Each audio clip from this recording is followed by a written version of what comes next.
आइए तो बच्चों, आज के क्लास में हम पढ़ेंगे अवतल दर्पण के सूत्र को प्रूव करने के बारे में। आप लोग कई वीडियो देखे होंगे, लेकिन ऐसा आसान और स्पष्ट वीडियो नहीं देखे होंगे। मैं आपको बता रहा हूँ। यहाँ पर देखिए, सबसे पहले तो क्वेश्चन इस टाइप का पूछा जाता है, अवतल दर्पण में सूत्र को प्रूव करें या फिर अवतल दर्पण में प्रमाणित करें 1/v + 1/u = 1/f होता है, या दर्पण सूत्र को प्रमाणित करें। तो डायरेक्ट ऐसा रहेगा तो हम लोग इस प्रकार से इसे सॉल्व करेंगे। पहले हम लोग क्या करेंगे, यहाँ पर एक फिगर आपके पास होनी चाहिए, एक दर्पण ऐसे बना लेंगे हम। ये कौन सा दर्पण है आपका?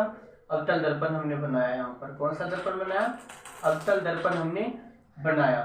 तो अब यहाँ पर एक समान दर्पण के समांतर हमने एक किरण रखा। सबसे पहले ये भी एक वस्तु लिया, इसके समांतर एक किरण जा रही है, तो वह समांतर किरण जो जाती है वह फोकस होकर के गुजर रही है। यहाँ पर आपको दिख रहा होगा, ये फोकस होकर के गुजर रही है, ये फोकस है, इस होकर के गुजर रही है। अब एक और किरण हमने केंद्र से होकर के गुजारा, तो यह केंद्र से गुजरने वाली किरण दर्पण पर उसी पथ पर लौट जाती है। यह किरण इस पथ से आई और इसी पथ पर पुनः क्या हो गया? लौट गया यह किरण। ठीक है, अब हम बात करेंगे यहाँ पर कि ये दोनों बिंदु, ये दोनों किरणें जहां पर कटी वो इस वस्तु का प्रतिबिंब बना। वस्तु ए भी हमारा था और इसका प्रतिबिंब a' b' मैंने बनाया, जो कि आपको दिख रहा है यहाँ पर a' b' ये वस्तु है। अब हम बात करते हैं कि यहाँ पर हमने लिखा क्या है। यहाँ पर हमने वही बिंदु लिखा है जो बिंदु मैंने किया। ये बात आपको पहले से जानकारी होनी चाहिए। अब ये बात हमने यहाँ पर लिख डाला। माना कि अवतल दर्पण के सामने ये भी एक वस्तु है। Bn किरण दर्पण पर आपतित होती है, Bn किरण दर्पण पर आपतित होकर फोकस से होकर परावर्तित होती है। ये फोकस से होती हुई परावर्तित होती है तथा B से वक्रता केंद्र C की दिशा से होती हुई दर्पण पर आपतित होती है और किरण उसी पथ पर लौट जाती है। ऐसा मैंने लिखा और ऐसा मैंने वहां पर किया भी। इस प्रकार हमें a' b' प्रतिबिंब प्राप्त हुआ। इस प्रकार हमें a' b' प्रतिबिंब प्राप्त हुआ। अब हम प्रमाण की बात करते हैं। इस सूत्र को हम प्रूव कैसे करेंगे? प्रमाणित करना है, यहाँ पर आप लिख सकते हैं, ये बात भी सिद्ध करना है। सिद्ध करना है, कौन सी बात सिद्ध करना है? सिद्ध करना आपको 1/v + 1/u = 1/f, ये आपको सिद्ध करनी है। तो सबसे पहले आप दो बिंदु ध्यान रखिए। ये दो बिंदु को अगर अच्छा से ध्यान में रख लेते हैं तो गारंटी मानिए कि आपको 100% यह सवाल क्लियर हो जाएगा। तो पहला बिंदु है कि ABC और B'(a')C, ABC B'(a')C, ये दोनों त्रिभुज की बात हम कर रहे हैं। ABC B'(a')C, ABC B'(a')C, ये दोनों त्रिभुज की बात कर रहे हैं।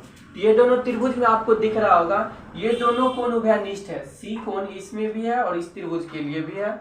यहाँ पर कोण A 90 डिग्री है, यहाँ पर कोण A' 90 डिग्री है। तो ये दोनों 90 डिग्री हो गया, ये दोनों कोण उभयनिष्ठ हो गया। तो जब दो कोण बराबर होते हैं तो आप प्रमेय में पढ़े होंगे कि अगला कोण क्या हो जाता है?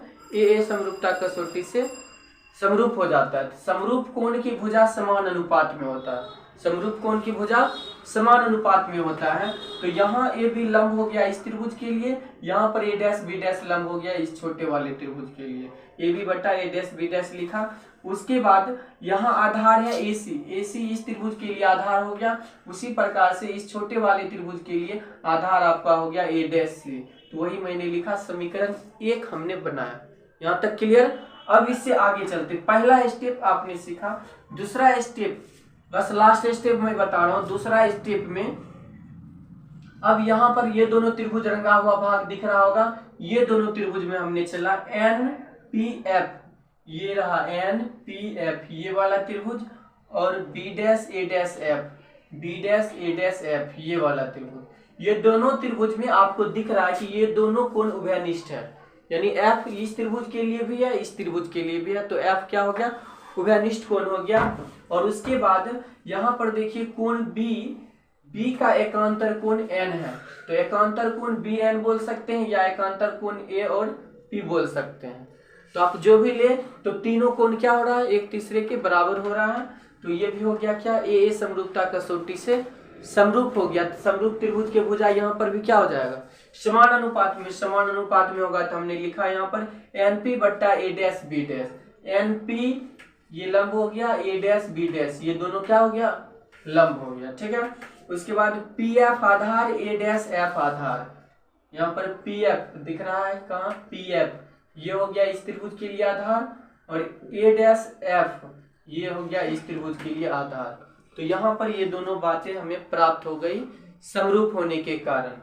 तो इससे हम पता करेंगे, यहाँ ध्यान दीजिए, हमने बोला कि NP लंब है, NP क्या है, लंब है, और ये भी लंब है, तो ये दोनों समान है, ये दोनों क्या है, समान है। तो हम NP के बदला AB को लिख सकते हैं, NP के बदला हमने क्या लिखा, AB लिखा, समझ में आया।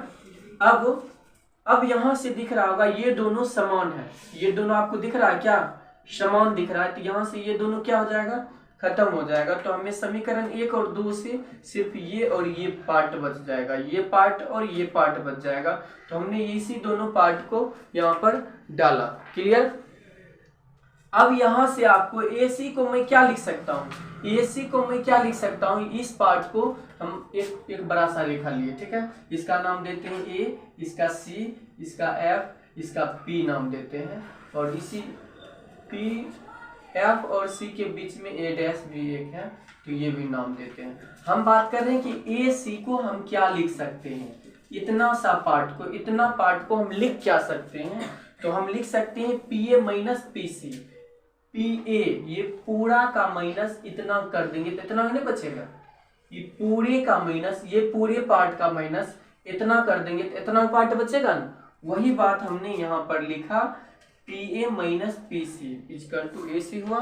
उसी प्रकार से A डैश C को क्या लिख सकते हैं, A डैश C को, इसको हटाइए, A डैश C को क्या लिख सकते हैं, A डैश C इतना पार्ट को क्या लिख सकते हैं, इतना में से इतना घटा देंगे तो इतना बचेगा ना। वही बात हमने लिखा यहाँ पर PC माइनस PA डैश, यहाँ पर लिखा, ये समझ में आ गया। अब ये वाला पार्ट में PF को PF तो एक छोटा पार्ट है, तो बस PF को PF लिखा।